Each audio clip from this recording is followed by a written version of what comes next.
আজি পিছে গৰুৰে ব্যৱসায় কৰো গৰুৰ ব্যৱসায় এতিয়া মানে এই বলদ গৰুটো আনিলো এতিয়া বেচা কিনাহে কি কৰা যায়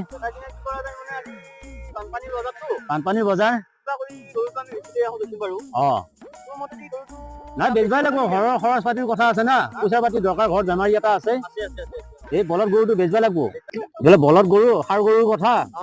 দাম বা পাই নে নাপায় 50,000 টকাৰে গৰু নাই নাই নাই ঠিকে আছে উচিত মূল্য পালি দিম আৰু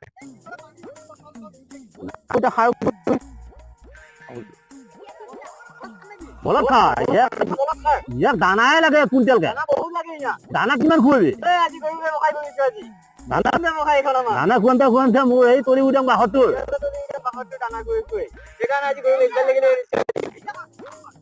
নাই নাই এতিয়া বিক্ৰী কৰিব লাগিব এই দুনিয়াৰ মানুহ গোটাই একা খেদি লৈ ফুৰাব